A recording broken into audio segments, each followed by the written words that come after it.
नमस्कार दोस्तों, आप लोगों का आपके YouTube चैनल MSKBM इंस्टीट्यूट में स्वागत है। हम लोग देखिए क्लास 10th का जैक बोर्ड के लिए क्वेश्चन पेपर डिस्कस कर रहे थे, मॉडल पेपर। तो हम लोगों ने SST का हिस्ट्री का सारा क्वेश्चन डिस्कस कर लिया था, पांचों सेट का। आज हम लोग ज्योग्राफी का सारा सेट डिस्कस करेंगे। किसका डिस्कस करेंगे? ज्योग्राफी का। तो देखिएगा यहाँ पे ज्योग्राफी का हम लोग यहाँ पे सारा सेट 1 to 5 तक जितने भी क्वेश्चन होंगे सारे क्वेश्चन को डिस्कस करेंगे। मतलब एक सेट में 10 क्वेश्चन पूछे गए हैं, तो टोटल 5 सेट में हम लोग अभी 50 क्वेश्चन डिस्कस करेंगे इस वीडियो में। तो जैसा कि आपको पता होगा कि जो क्वेश्चन है वो उस विकल्प दिए गए हैं, उसमें से सिर्फ सही विकल्प का चयन करना है। मतलब सिर्फ एक सही आंसर है, और टोटल जो अंक जो काटे जाएंगे वो गलत होने पर एक भी अंक हम लोग को नहीं कटेंगे। सब क्वेश्चन सही होने पे हम लोगों को एक क्वेश्चन सही होने पे 1 मार्क्स मिलेंगे, और गलत होने पे कोई दिक्कत नहीं है। तो हम लोग स्टार्ट करते हैं ज्योग्राफी का क्वेश्चन। यदि आपने इससे पहले हिस्ट्री का नहीं देखा है तो आप वीडियो में देख सकते हैं, आपको डिस्क्रिप्शन में मिल जाएगा वीडियो का लिंक। ठीक है, तो वहाँ से आप हिस्ट्री का भी देख लीजिए, ताकि आपको एग्जाम में आसानी से हिस्ट्री और फिर ज्योग्राफी के सारे क्वेश्चन आप एग्जाम में कर पाएँ और अपना बोर्ड अच्छा से दे पाएँ। तो देखिए हम लोग स्टार्ट करते हैं ज्योग्राफी का क्वेश्चन सेट 1 से। क्वेश्चन क्या बोलता है? उत्पत्ति के आधार पर संसाधन कितने प्रकार के होते हैं? तो उत्पत्ति के आधार पर जो संसाधन है वो 2 तरह के होते हैं, एक होते हैं जैव और एक होते हैं अजैव। जैव और अजैव, ठीक है। एक हो गया हम लोग का जैव और एक हो गया हम लोग का अजैव। उत्पत्ति के आधार पर 2 तरह के संसाधन, जैव और अजैव। पंजाब में भूमि निम्नीकरण का निम्नलिखित में से मुख्य कारण क्या है? भूमि निम्नीकरण मतलब भूमि का कमी होना। तो पंजाब में भूमि की कमी किसके कारण होती है? तो वहाँ खेती अधिक होती है, तो खेती अधिक होने में सिंचाई अधिक किया जाता है, तो अधिक सिंचाई के कारण पंजाब में भूमि का निम्नीकरण हुआ है। प्रथम पृथ्वी सम्मेलन का आयोजन किस वर्ष किया गया? तो प्रथम पृथ्वी सम्मेलन का आयोजन किया गया था सन 1992 ईस्वी में। ये किया गया था रियो डी जेनेरियो, जो एक शहर है ब्राज़ील का, वहाँ पे किया गया था। याद रखिएगा, रियो डी जेनेरियो, ठीक है, रियो डी जेनेरियो ब्राज़ील में हुआ था। अगले क्वेश्चन की ओर आगे बढ़े तो देखिए अगला क्वेश्चन क्या बोलता है? किस राज्य में काली मृदा मुख्य रूप से नहीं पाई जाती है? तो किस राज्य में काली मृदा मुख्य रूप से नहीं पाई जाती है? तो इसका आंसर क्या होगा हम लोगों का? राजस्थान। राजस्थान में काली मृदा नहीं पाई जाती है मुख्य रूप से, मतलब थोड़ा मोड़ा अमाउंट में पाई जाती है, लेकिन मुख्य रूप से वहाँ पे ये मृदा नहीं पाई जाती है। ठीक है, वहाँ पे कैसी मृदा पाई जाती है? मरुस्थलीय मृदा पाई जाती है। अधिकतर जो होते हैं वो मरुस्थलीय मृदा होते हैं। देखिए अगला क्वेश्चन, निम्नलिखित में कौन सी टिप्पणी प्राकृतिक वनस्पति जात और प्राणी जात के ह्रास का सही कारण नहीं है? तो ह्रास मतलब कमी, उसके सही कारण को नहीं बताता है। तो कृषि प्रचार, देखिए कृषि हम ज़्यादा करेंगे तो जंगल वगैरह काटेंगे तो हम लोग का नुकसान हो जाएगा, तो ये तो नहीं होगा। नहीं पूछा है, सही कारण नहीं है, तो ये तो सही कारण है। वृहद स्तरीय विकास परियोजना, यदि हम लोग बड़ा लेवल पर विकास का परियोजना करेंगे तो हम लोग भी क्या करेंगे, इसमें जंगल वगैरह को काट देंगे, तो मतलब ये भी हम लोगों का नहीं होगा। पशुचारण और ईंधन लकड़ी एकत्रित करना, तो पशुचारण सिंपल, पशु को हम यदि घास वगैरह खिलाते हैं, चरने के लिए भेज देते हैं और लकड़ी इकट्ठा करते हैं, तो इससे ज़्यादा नुकसान मतलब ऐसा ह्रास होने का चांस नहीं है। तो उसके बाद तीव्र औद्योगिकरण और शहरीकरण के कारण भी हुआ है, तो इसका सही आंसर होगा ग, पशुचारण और लकड़ी एकत्रित करना ईंधन के लिए। ठीक। बाघ परियोजना की शुरुआत किस वर्ष हुई? तो प्रोजेक्ट टाइगर नाम से एक परियोजना लॉन्च की गई बाघ को बचाने के लिए, प्रोजेक्ट टाइगर। ये हुआ 1973 ईस्वी में। कब हुआ? 1973 ईस्वी में। परियोजना का नाम क्या था? Project tiger. बाघ को बचाना है, ठीक है, प्रोजेक्ट टाइगर। अंतर्राष्ट्रीय प्राकृतिक संरक्षण और प्राकृतिक संसाधन संरक्षण संघ के द्वारा विभाजन में किस श्रेणी को रखा गया? तो देखिए अलग अलग तरह के बहुत सारे विभाजन किए गए संरक्षण में, तो उसमें से संकटग्रस्त जातियाँ, दुर्लभ जातियाँ, लुप्त जातियाँ सब है, तो इनमें से क्या हो जाएगा आंसर? इनमें से सभी, ग नंबर इसके आंसर हो जाएंगे। अगले क्वेश्चन की ओर आगे बढ़ते हैं। तो अगला क्वेश्चन है, 14वीं शताब्दी में किसने दिल्ली में सीरी फोर्ट क्षेत्र में जल की सप्लाई के लिए हौज खास का निर्माण करवाया? तो दिल्ली के सीरी फोर्ट में इल्तुतमिश ने करवाया था 14वीं शताब्दी में हौज खास का निर्माण। निम्नलिखित में कौन सा वक्तव्य बहुउद्देशीय परियोजनाओं के पक्ष में दिया गया तर्क नहीं है? तो देखिए, बहुउद्देशीय जो परियोजना है उसके पक्ष में देना है, मतलब उसको सपोर्ट करते हुए देना है। तो बोलता है बहुउद्देशीय परियोजना उन क्षेत्रों में जल लाती है जहाँ जल की कमी होती है, ये तो उसके पक्ष में दिया गया है। ये बोला तर्क नहीं है, मतलब जो गलत है उसको खोजना है। तो ये तो हम लोग का सही है, इसके पक्ष में दिया गया। बहुउद्देशीय परियोजना जल बहाव को नियंत्रित करके बाढ़ पर काबू पाती है। तो हम लोग डैम इसलिए बनाए थे स्टार्टिंग में कि बाढ़ पे काबू पाया जा सके, तो ये भी तो उसके पक्ष में दिया गया। बहुउद्देशीय परियोजनाओं से वृहद स्तर पर विस्थापन होता है और आजीविका खत्म होती है। तो देखिए, ये उसके पक्ष में नहीं दिया गया, पक्ष में नहीं, विपक्ष में दिया गया है। तो विपक्ष में दिया गया मतलब ये हम लोग का पक्ष में दिया गया तर्क नहीं है। बहुउद्देशीय परियोजना हमारे उद्योग और घरों के लिए विद्युत पैदा करती है, सही है। इसमें बोला था दिया गया तर्क नहीं है, तो 3 दिया गया तर्क है और 1 है उसके विपक्ष में। तो इस क्वेश्चन के आंसर क्या हो जाएगा? ग नंबर हो जाएगा। ठीक है, क्या हो जाएगा? ग। बहुउद्देशीय परियोजनाओं से वृहद स्तर पर विस्थापन होता है और आजीविका खत्म होती है। सरदार सरोवर बांध किस नदी पर बनाया गया है? तो सरदार सरोवर बांध जो बनाया गया है वो नर्मदा नदी पर बनाया गया है। ठीक है, अगले क्वेश्चन की ओर आगे बढ़ते हैं। तो देखिए, अगला क्वेश्चन सेट 2 का है, जिसमें बोला गया समाप्यता के आधार पर संसाधन कितने प्रकार के होते हैं? तो समाप्यता के आधार पर संसाधन 2 प्रकार के होते हैं। एक नवीकरणीय योग्य संसाधन और दूसरा अनवीकरणीय योग्य संसाधन। ठीक है, नवीकरणीय योग्य संसाधन और अनवीकरणीय योग्य संसाधन। निम्नलिखित में से किस राज्य में सीढ़ीदार खेती की जाती है? तो देखिए, सीढ़ीदार खेती वहाँ की जाती है जहाँ थोड़ा सा पहाड़ी एरिया हो। तो पहाड़ी एरिया कौन सा होगा हम लोग का? उत्तराखंड।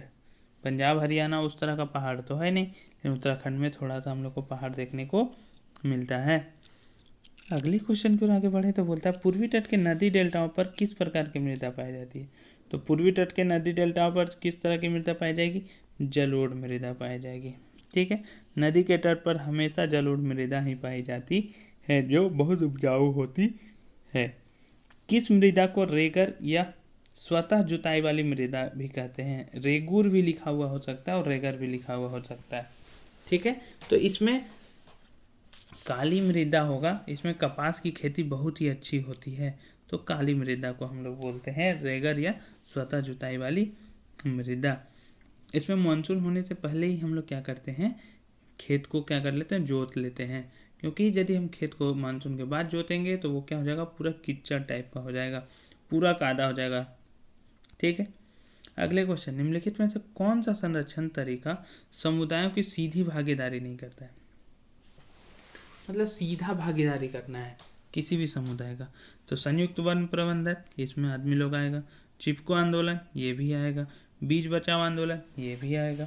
चिपको आंदोलन, पेड़ को बचाने के लिए क्या किया गया था, लोग चिपक जाते थे पेड़ पे, और बीज बचाओ आंदोलन टिहरी में हुआ था। तो इसका सही आंसर है, जो सीधे भागीदारी नहीं करता वो है वन्य जीव पशु विहार का परिसीमन, कि वन्य जीव जो है वो कहाँ तक पशु विहार कर सकते हैं, उसका बाउंड्री तय करना। अगले क्वेश्चन में देखते हैं, तो बोलता है भारत जैव विविधता में समृद्ध देश है, विश्व की कितनी प्रतिशत उपजातियां भारत में पाई जाती है? तो इसका सटीक आंसर है 8%, जिसे हम लोग बोल सकते हैं लगभग में 16 लाख। भारत जैव विविधता में समृद्ध देश है, विश्व की 8% उपजातियां भारत में पाई जाती है, मतलब 16 लाख प्रजातियां पाई जाती है, उपजातियां। भारतीय वन्य जीव रक्षण अधिनियम कब लागू किया गया? तो भारतीय वन्य जीव रक्षण अधिनियम लागू किया गया सन 1972 ईस्वी में। कब लागू किया गया? सन 1972 ईस्वी में। भारत में बहुउद्देशीय नदी परियोजना को आधुनिक भारत का मंदिर किसने कहा था? किसने कहा? जवाहरलाल नेहरू, पंडित जवाहरलाल नेहरू, भारत के प्रथम प्रधानमंत्री जो थे, उन्होंने ही बहुउद्देशीय नदी परियोजना को आधुनिक भारत का मंदिर कहा था। दामोदर नदी घाटी परियोजना किस राज्य में स्थित है? तो दामोदर नदी घाटी परियोजना जो है वो हमारे झारखंड राज्य में ही स्थित है। सरदार सरोवर बांध से कौन सा राज्य प्रभावित होता है? तो देखिए, सरदार सरोवर बांध से यदि हम बोले तो महाराष्ट्र, गुजरात और मध्य प्रदेश तीनों राज्य प्रभावित होते हैं। तो इसका सही आंसर होगा इनमें से सभी। देखिए, आपको यहाँ पे मैं समझाता हूँ। देखिए, सरदार सरोवर बांध गुजरात में नर्मदा नदी पर बनाया गया है। यह भारत की एक बड़ी जल संसाधन परियोजना है जिसमें 4 राज्य महाराष्ट्र, मध्य प्रदेश, गुजरात तथा राजस्थान सम्मिलित हैं। सरदार सरोवर परियोजना गुजरात में 9,490 गांव और 173 कस्बों तथा राजस्थान के 124 गांवों के सूखाग्रस्त तथा मरुस्थलीय भागों की जल को आवश्यकता को पूरा करेगी। अब आते हैं हम लोग सेट 3 में। तो देखिए, इसमें क्या पूछता है, हमारे पर्यावरण में उपलब्ध प्रत्येक वस्तु जो हमारी आवश्यकताओं को पूरा करने में प्रयुक्त की जा सकती है, जिसको बनाने के लिए प्रौद्योगिकी उपलब्ध हो, आर्थिक रूप से संभाव्य और सांस्कृतिक रूप से मान्य हो, उसे हम लोग कहते हैं संसाधन। आपको ज्योग्राफी का पहला चैप्टर में ही दिखेगा, स्टार्टिंग में ही, संसाधन किसे कहते हैं। भूमि निम्नीकरण में निम्नलिखित में से किनकी भूमिका नहीं है? मतलब किसके कारण भूमि निम्नीकरण नहीं होता है? तो वनों को काटने से भूमि निम्नीकरण होती है, खनन करने से भी होती है, अति पशुचारण करने पर भी होती है। किसके कारण नहीं होती है? मधुमक्खी पालन के कारण भूमि निम्नीकरण नहीं होती है। ठीक है, तो इसका सही आंसर है मधुमक्खी पालन। अगला क्वेश्चन यदि हम लोग देखें तो भारत के कुल क्षेत्रफल का कितना प्रतिशत भाग मैदानों के रूप में पाया जाता है? तो मैदानों के रूप में 43% भाग पाया जाता है। आप मैप के थ्रू भी देख सकते हैं। देखिए, 43% जो भाग है वो मैदान का है। पर्वत का यदि हम बात करें तो कितना है? 30%। और यदि हम पठार का बात करें तो वो कितना प्रतिशत है? 27%। ठीक है, देखिए अगला क्वेश्चन, लो एस किस प्रकार का संसाधन है? तो देखिए, लो एस क्या होगा, एक बार आएगा फिर खत्म हो जाएगा, एक बार आएगा और क्या हो जाएगा? खत्म हो सकता है, और इसको बनने में फिर मिलियंस ऑफ ईयर लगेंगे, लाखों करोड़ों साल लगेंगे। तो इस क्वेश्चन का आंसर क्या होगा? अनवीकरणीय योग्य संसाधन है। कैसे संसाधन है? अनवीकरणीय योग्य। गुलाबी सिर वाली बत्तख किन जातियों में शामिल है? तो गुलाबी सिर वाली बत्तख जो है वो लुप्त जातियों में शामिल है। इसके साथ साथ जो चीता है वो भी लुप्त जातियों में शामिल हो गया है। भारत में जैव विविधता को कम करने वाले कारक कौन हैं? तो भारत में देखिए, जो जैव विविधता को कम करते हैं उसमें वन्य जीव के आवास का निवास स्थल, मतलब उनके रहने का स्थान को विनाश कर देना, वन्य जीव को मारना या शिकार करना, उनको मार देना या फिर उनका शिकार कर लेना, पर्यावरणीय प्रदूषण और दावानल। दावानल मतलब होता है जंगलों में आग लग जाना, और पर्यावरण प्रदूषण, इसका मतलब उपरोक्त सभी। इस क्वेश्चन के अंदर क्या होगा? उपरोक्त सभी। चिपको आंदोलन किससे संबंधित है? तो चिपको आंदोलन जो है वो वनों की कटाई रोकने के लिए किया गया था। लोग क्या करते थे कि पेड़ में चिपक जाते थे ताकि पेड़ को पूरी तरह से घेर लेते थे, इसलिए इसका नाम चिपको आंदोलन हुआ, क्योंकि लोग इसमें पेड़ से पूरी तरह से चिपक कर रहते थे पेड़ों को बचाने के लिए। और ये बहुत ही सफलतापूर्वक आंदोलन हुआ था, जिससे कि बहुत सारे पेड़ों को कटने से बचा लिया गया था। जल की कमी के क्या कारण हैं? तो यदि हम बात करें कि जल की कमी के मुख्य कारण की, तो जल का अतिशोषण करना, अत्यधिक प्रयोग करना, समाज के विभिन्न वर्गों में जल का समान वितरण होना, इसका मतलब उपरोक्त सभी हो जाएंगे इस क्वेश्चन का आंसर। अगला क्वेश्चन देखिए क्या दिया है, टांका क्या होता है? देखिए, राजस्थान में बनाया जाता था टांका, जो बहुत बड़ा होता था, एक सिंपल रूम से भी बड़ा बड़ा बनाया जाता था, इसकी लंबाई, चौड़ाई, ऊंचाई। तो पीने के पानी को संग्रहित करने का भूमिगत टैंक, एक टैंक बनाया जाता था। नहर तो था नहीं, बंगाल में मछली पालन का तालाब भी नहीं था, और इनमें से कोई तो होगा नहीं क्योंकि पहला हो चुका है।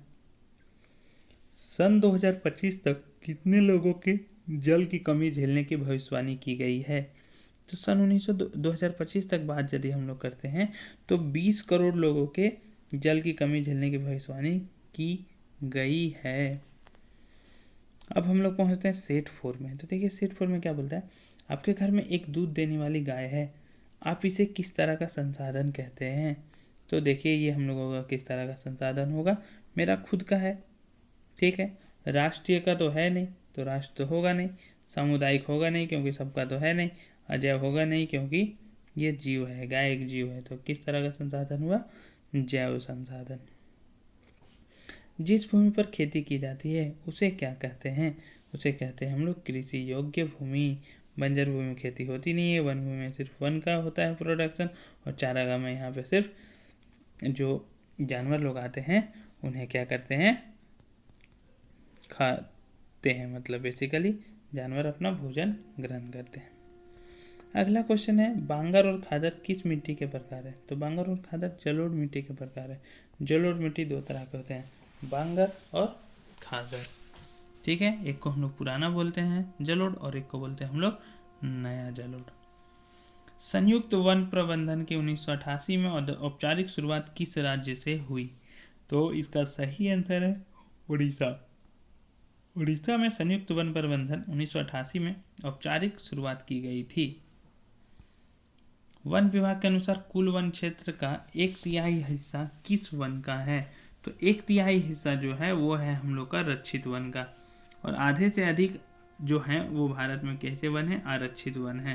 तो इसका सही आंसर है रक्षित वन। क्या है? रक्षित वन। भारत के 5% धनी लोग कितने प्रतिशत गरीब लोगों के बराबर संसाधन का उपभोग करते हैं? तो इसका सही आंसर है 25%, कि भारत के 5% धनी लोग उतना ही संसाधन का उपयोग करते हैं जितना कि 25% गरीब लोग करते हैं। पश्चिमी राजस्थान में वर्षा जल संग्रहण की रीति किस कारण से कम हो रही है? देखिए, पहले पश्चिमी राजस्थान में क्या होता था, बारिश का पानी को हम लोग क्या करते थे? संरक्षण करते थे, टांका में रख लेते थे, या फिर चार्ज कर लेते थे हम लोग, क्या फिर से मतलब भर लेते थे। क्या भर लेते थे यदि हम बात करें तो हम लोगों का जो कुआं रहता था उसमें भी पानी को स्टोर कर लेते थे। तो वर्षा नियमित होने से ये होगा नहीं। इंदिरा गांधी नहर से 12 जल सुविधा से, तो ये आपका सही आंसर है कि एक इंदिरा गांधी नहर बना दिया जिससे 12 मास उन लोग को पानी मिल जाता है, तो पानी की कमी होती नहीं है, तो जिसके कारण वहाँ पे ये जो जल संग्रहण की जो रीति थी वो क्या हो रही है? धीरे धीरे कम हो रही है। अगला क्वेश्चन, सिंचाई ने कई क्षेत्रों में निम्नलिखित में से किसे परिवर्तित कर दिया? तो देखिए, सिंचाई के कारण तो बहुत सारे क्षेत्रों में परिवर्तन देखने को मिला, लेकिन जो सबसे ज़्यादा परिवर्तन देखने को मिला वो फसल प्रतिरूप में देखने को मिला हम लोगों को। तो इसका सही आंसर क्या होगा? फसल प्रतिरूप। प्रचुर मात्रा में जल उपलब्ध होने के बावजूद जल दुर्लभता कैसे होती है? तो देखिए, इसका सिंपल कारण है औद्योगिक कचरों और रसायनों से जल की गुणवत्ता में कमी होना। मतलब जो गुणवत्ता के जल है वो कम हो जा रहा है, किसके कारण? औद्योगिक कचरा और रसायन के कारण। जिसका तो आंसर का सही लग रहा है। अत्यधिक प्रयोग से जल की मात्रा में कमी होना, ये सही नहीं है। जल की मात्रा में वृद्धि होना, ये भी नहीं, और इनमें से कोई नहीं, तो होगा नहीं। अगला क्वेश्चन है, नदियों पर बांध बनाने से क्या नहीं होता है? नदियों पर बांध बनाने से क्या नहीं होता है? तो नदियों पर बांध बनाने से क्या नहीं होता है? तो जलाशय की तली में तलछट का जमाव होता ही है, जलीय जीवों के भोजन में कमी हो जाती है, वनस्पति और खेत जल में डूब जाते हैं। तो इसका आंसर है कि सूर्य ग्रहण नहीं होता है। क्या होगा? सूर्य ग्रहण। कभी भी नदी में बांध बनाने से सूर्य ग्रहण क्यों होगा? उसका कोई रिलेशन ही नहीं है सूर्य ग्रहण का और नदी में बांध बनाने से, तो क्या नहीं होती है? सूर्य ग्रहण। ठीक है, अगले और सबसे लास्ट सेट की ओर बढ़ते हैं हम लोग। ध्यान से देखिएगा, सिंपल, और आपको पूरा ज्योग्राफी का सारा सेट डिस्कस हो जाएगा, आप आसानी से सवाल को सॉल्व कर सकते हैं एग्जाम में। इनमें से कौन नवीकरणीय संसाधन नहीं है? नवीकरणीय संसाधन नहीं है, तो यहाँ पे ध्यान दीजिए कि नवीकरणीय मतलब क्या होता है? जो नया है और जिसको हम क्या कर सकें? पुनः प्राप्त कर सकते हैं। तो जल संसाधन भी हम प्राप्त कर सकते हैं, सौर ऊर्जा भी, पवन ऊर्जा भी, लेकिन कोयला जो है उसे हम लोग प्राप्त नहीं कर सकते हैं। और जो कोयला है हमारा वो अनवीकरणीय संसाधन है, ना कि नवीकरणीय। तो यहाँ पे पूछा नवीकरणीय संसाधन नहीं है, तो क्या होगा इसका आंसर? कोयला। कितने किलोमीटर के बाद किसी देश का महासागरीय संसाधन पर अधिकार नहीं है? तो देखिए, किलोमीटर तो यहाँ पे नहीं, आप एनसीईआरटी बुक देखेंगे तो आपको 200 मील दिखेगा, कि 200 मील के बाद महासागरीय संसाधन की यदि हम बात करें तो किसी देश का जो अधिकार है वो खत्म हो जाता है। तो कितने के बाद, 200 मील के बाद। तो यहाँ किलोमीटर दिया गया, यदि हम किलोमीटर काट देते हैं और वहाँ मील लिख देते हैं तो 200 मील के बाद इसका आंसर सही हो जाएगा। अब देखिए और कुछ क्वेश्चन, भारत के कुल क्षेत्र में कितने प्रतिशत क्षेत्र का पठारी भाग है। तो देखिए ये क्वेश्चन अभी पूछा गया था, आपको मैप के थ्रू भी बताए थे पीछे इसी वीडियो में, नहीं देखें तो आप फिर से एक बार पीछे जाइए और वहाँ पे देखिए। तो इसका आंसर था 27%। कितना था, 27%। मृदा अपरदन का कौन सा कारण नहीं है। तो मृदा अपरदन मतलब मृदा का क्षय होना, कमी होना। तो जल से होता है, हिम से होता है, वायु से होता है। वन इसका सही आंसर है, वन से मृदा अपरदन नहीं होती है। आगे यदि हम लोग बात करें तो क्वेश्चन बोलता है भारत में उपलब्ध स्तनधारियों में से कितने प्रतिशत को लुप्त होने का खतरा है। तो लुप्त होने का खतरा तो हमारे पास 20% स्तनधारियों का है जो लुप्त हो सकते हैं। सदाबहार वृक्ष चीड़ एक औषधीय वनस्पति है। तो चीड़ जो है वो एक औषधीय वनस्पति है और जनरली पहाड़ी वाले एरिया में पाए जाते हैं। तो यहाँ पे बोला गया किस एरिया में पाया जाएगा, तो बिहार, झारखंड, मध्य प्रदेश और हिमाचल प्रदेश में। तो क्या हो जाएगा, हिमाचल प्रदेश। पेड़ एक विशेष असीमित दयालु और उदारपूर्ण जीवधारी है जो अपने सतत पोषण के लिए कोई मांग नहीं करता और दानशीलता पूर्वक अपने जीवन की क्रियाओं को भेंट करता है। यह सभी की रक्षा करता है, स्वयं पर कुल्हाड़ी चलाने वाले विनाशक को भी छाया प्रदान करता है। यह कथन किसका है। तो यह कथन है गौतम बुद्ध का, जो इन्होंने 487 ईसा पूर्व कहा था। कब कहे थे, 487 ईसा पूर्व। तो ये ध्यान में रखिएगा। अगला क्वेश्चन की ओर आगे बढ़ते हैं। तो अगला क्वेश्चन है हमारे पास, विश्व में कुल आयतन का लगभग कितना प्रतिशत भाग महासागरों में पाया जाता है। तो देखिए इस क्वेश्चन को आप ध्यान से समझिएगा कि विश्व में कुल आयतन का बोला गया है। तो देखिए हम लोगों को पता है कि 71% क्या है, जल है। टोटल अर्थ में कितना है, 71% जल है। तो लेकिन ये बोलते हैं कुल आयतन का लगभग कितना प्रतिशत। तो 71% के बाद यदि हम बात करें तो 97% हम लोगों के पास क्या है, समुद्री जल, ठीक है, जिसे हम लोग महासागरीय जल बोल सकते हैं। और 3% हम लोगों के पास फ्रेश वाटर है, मीठा जल, ठीक है। 3% हम लोगों के पास मीठा जल है। तो बोलता है विश्व में कुल आयतन का लगभग कितना प्रतिशत भाग महासागरों में पाया जाता है। तो महासागर में कितने परसेंट पाए जाते हैं, 97%। तो यहाँ पे 96.5%। तो इसका आंसर हो जाएगा ग। यदि सिर्फ पूछा रहता कि टोटल विश्व में कितना प्रतिशत जल है तो जाता है 71%, ध्यान में रखिएगा। लेकिन यहाँ पे पूछा कि महासागर में कितना परसेंट है कुल प्रतिशत, तो कुल 71%, उसमें से 97% कहाँ है, महासागर के पास। बहुउद्देशीय परियोजनाओं का कौन सा लाभ है। तो बहुउद्देशीय परियोजनाओं से क्या क्या लाभ मिलता है हम लोग को, बाढ़ पर नियंत्रण, सिंचाई की सुविधा, जल विद्युत उत्पादन। तो इसका आंसर हो जाएगा उपयुक्त सभी। पश्चिमी राजस्थान में वर्षा जल संग्रहण की नीति किस कारण से कम हो रही है। तो इसका आंसर था इंदिरा गांधी नहर से 12 जल सुविधा के कारण। उन लोग को जल मिल जाता है, इसलिए वो लोग उसको इकट्ठा करना नहीं चाहते हैं। तो ये था हमारा ज्योग्राफी का क्वेश्चन। हमने 5 सेट के क्वेश्चन को डिस्कस कर दिया बहुत ही आसान शब्दों में। आपको ये वीडियो कैसा लगा आप हमें कमेंट करके बताइए, और आप वीडियो को लाइक करना ना भूलें, और यदि चैनल में नए हैं तो सब्सक्राइब करना भी ना भूलें।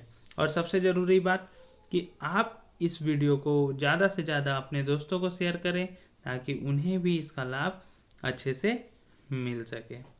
ठीक है, तो अब हम लोग मिलेंगे अगले वीडियो में इकोनॉमिक्स और सिविक्स के क्वेश्चन के साथ। ठीक है, तब तक के लिए धन्यवाद।